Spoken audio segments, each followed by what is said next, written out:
Hey everybody, today I'm out here in Los Angeles and I have been able to get an early sneak peek at the new 2023 Toyota Prius. This is going to be the most efficient Prius that Toyota has ever built, and honestly, the most attractive Prius that Toyota has ever built as well. As you approach the Prius, obviously the first thing you're going to notice is the design, which is decidedly un-Prius. This looks really sleek, and I'm definitely seeing perhaps a little bit of luxury car vibe going on with this front-end design. We have this drastic cut-in line right here, full LED headlights that wrap around the top, lots of attention to detail, but unlike the last generations of Prius, nothing unusual, I think, is really going on with this design. It's just solidly attractive.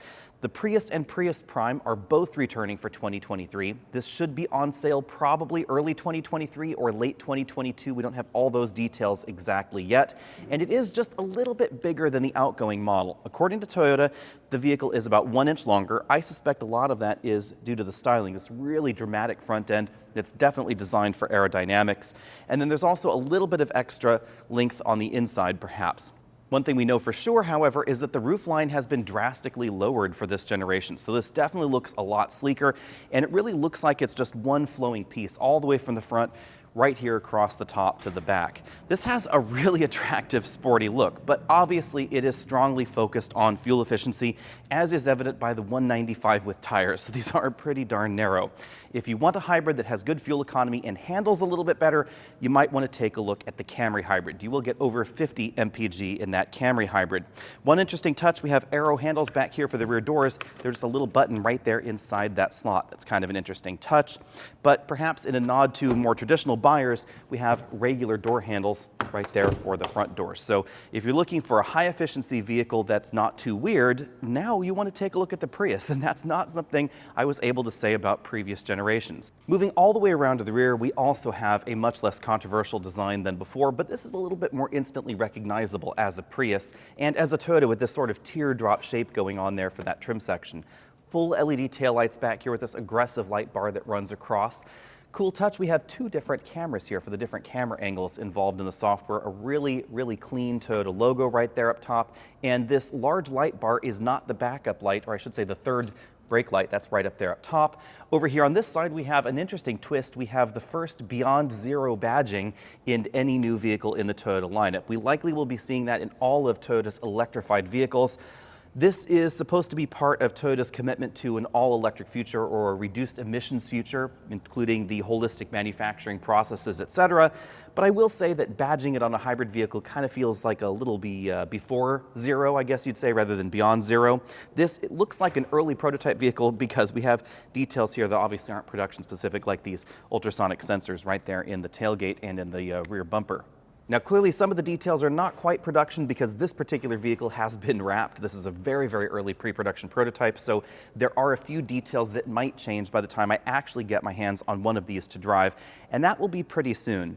Now, as we wrap back around to the side, another really cool design touch is the way they've integrated the glass in the vehicle. This top glass on the hatch, this is still a liftback design, comes right back here almost to the very end of the vehicle with this very subtle aero spoiler right there on top of the rear. I love the design. I actually am seeing perhaps a little bit of first generation Honda Insight inspiration in this design with the clean and sleek lines. Also perhaps a little bit of Tesla Model 3, I guess you might say, with the way that some of the surfacing is done right back here. Before we dive right under the hood, let's take a look at those headlights again. Now that the accent lights are on, you can see that they wrap around that headlight module. I really love that sort of arrow blade that separates the one side of the headlight from one another. Now let's take a look under the hood. No Prius would be complete without a new drivetrain, and this drivetrain is still laser focused on efficiency, but perhaps a little bit less than in previous generations of the Prius. This won't hit 60 mpg. Toyota is saying a combined fuel economy in this regular hybrid model of 57 mpg. But what has really changed is the amount of power you get out of that 57 mpg hybrid system. This is Toyota's latest 2-liter 4-cylinder hybrid system, and it now produces 196 horsepower. So this is going to be significantly more performance focused than any Prius that has ever come before it. They're saying that this model should go from about 7 seconds, 0 to 60 if you get the all-wheel drive model, to about 7.4 seconds if you get the front-wheel drive model. The outgoing one was almost 10 seconds, 0 to 60, so that's a significant improvement. And yes, all-wheel drive will still be available. It's going to use a new electric motor in the back. We don't know exactly how much power that motor is going to be delivering, but it's likely going to be more than we found in the previous generation Prius all-wheel drive, so likely more snow capable. If you're worried about traction in that previous generation model, you might want to give it another chance. We don't have all of the details on the drivetrain or the battery sizing, etc., but we do know that the battery is located under the rear seats, so it's not going to occupy any cargo area in the back. The cargo area is also, interestingly, the exact same in the Prius plug-in hybrid, which Toyota has also brought along for a close-up. We find the same 2-liter 4-cylinder hybrid system under the hood, but because of the bigger battery pack in the rear, power goes all the way up to 220 horsepower, easily making this the most powerful Prius ever conceived. To be honest, I never even thought the Prius would hit 200 horsepower, let alone 220. That's nearly a 100 horsepower improvement over the outgoing model. But the important thing to remember about the Prius Prime, which is still what they're calling this model, is that this vehicle is laser focused on efficiency, both electric efficiency and hybrid efficiency. So this is not going to be an extreme range plug-in hybrid by any stretch of the imagination. Toyota has said that the range is going to improve by about 50%, so expect this to be somewhere around 40 miles of all-electric range. I know some folks are disappointed by that. To be honest, I'm not. Here's why. Anytime you have a big battery in a plug-in hybrid vehicle to increase the range, you're really trying to balance the teeter-totter between range and efficiency. And if you unbalance this, you're going to get long range like we found in a first and second generation Chevy Volt, but poor hybrid efficiency when that battery is depleted, like we found in the first generation Bolt. This is likely going to maintain the balance that we've seen in the Prius Prime so far. So expect this to be probably mid-50s as far as the fuel economy goes, and about 40 miles of all-electric range. If you press on the accelerator too much, if you want more power out of the system, if you want all 220 horses, it is going to have to turn on the gasoline engine, just as we've seen in the Prius Prime before. In case you're wondering, charging happens right back here behind door number 2. It's going to use a regular J1772 charging connector, no DC fast charging or anything like that. And then if we come all the way around to the rear, you'll notice that we have a cargo area that is substantially similar to the regular Prius. Same dimensions above the load floor, but kind of interesting twist. If I lift up the load floor, we have slightly different foam dividers going on down here for whatever reason. The cargo area likely does change ever so slightly. The Prius Prime's battery is located partially under the cargo area and partially under the rear seats. No all-wheel drive version will be available with the Prius Prime because the battery pack is going to be sort of in the same area as the electric motor that's in the regular Prius all-wheel drive. But this definitely looks like a regular Prius. We get the exact same rear end treatment, same power hatch going on. This particular model is not a wrapped one. This one actually has its regular paint on it, so you can better see some of the details like these really well-integrated ultrasonic parking sensors. This has a lot of really premium touches that I didn't expect to see in this generation Prius, bearing in mind that the Prius is not the most expensive vehicle in Toyota's lineup. Now, we don't know any pricing information. You can expect this to be more expensive than the outgoing Prius, but how much more expensive, we don't know yet. Another cool touch here, we have a solar roof in the Prius Prime that we don't find in the regular Prius. We don't have any details on the output of this solar panel just yet, but it is likely that it's going to maintain the battery and probably charge the battery a little bit on hot days. If you get the regular Prius, we don't have the solar panels on the roof. It makes sense because the battery is an awful lot smaller, but none of the glass roofs are going to open. This one just is a regular see-through glass roof with electric shades. That one is a regular fabric roof on the inside with the solar panels on the outside. Now let's take a look inside. First, let's talk about the seats and the seating position. According to Toyota, the roof line is about 2 inches lower than the outgoing Prius, and the seating position is about 1 inch lower, making this definitely feel lower and sleeker to the ground, and you really have an incredibly long windshield. I can barely even reach the end of that windshield. We also have an interior design that is a little bit different than the previous generation Prius. I think an awful lot more attractive, but some might say a tad controversial. Now, I should talk about these seats, I guess, first. We have a power seat over here for the driver. We have a two-way lumbar support, but we have a manual seat for the passenger. This seat feels pretty comfortable, but clearly I haven't been able to spend too much time in it. The first thing you'll notice about this dashboard is this eccentric layout. It's pretty similar to the BZ4X, where we have this small LCD instrument cluster quite far from the driver. Now, this has confused some shoppers out there, and here's how this works. The mission is not to have the steering wheel kind of like that, and I'd have to be all the way down here to see through the steering wheel to take a look at the instrument cluster. You're actually supposed to have the steering wheel fairly low, so that way you're looking at the instrument cluster above the steering wheel. This is obviously less expensive than a heads-up display, and it puts that LCD cluster a little bit closer to your eye line as you're driving. I like the practicality, and this honestly looks less weird for the dashboard design than we find in the BZ4X, but it will take some getting used to as far as the aesthetics. Certainly less controversial is the rest of the dashboard design, which I find quite attractive. We have a large 12-inch LCD infotainment system right here in the middle of the dashboard. A smaller LCD is going to be standard in the Prius. You'll find this optional in the mid trim, standard in the upper trims. We have a power button down there, 2 large air vents, as you can see, an ambient lighting strip there. I apologize for the lighting in this building. It is a little bit dark in here. We will have ventilated seats for the front passengers. That's kind of a nice touch. Single zone automatic climate control. I kind of wish there'd been a dual zone option. I am surprised by that, but probably lightweighting is the reason. USB-C input ports for the system down there. We have a charging mat there, 2 large cup holders, a joystick style shifter, pretty familiar if you've been in any Toyota recently. The wireless charging mat is over here on this side. Sorry if I said it was under there. This is a joystick style shifter, drive and the brake mode there. There's also a little drive mode toggle. And this has all of the latest button designs from Toyota. I have to say these are far more premium than we find in the current generation Prius. Then we get a little bit of storage right there under that center armrest.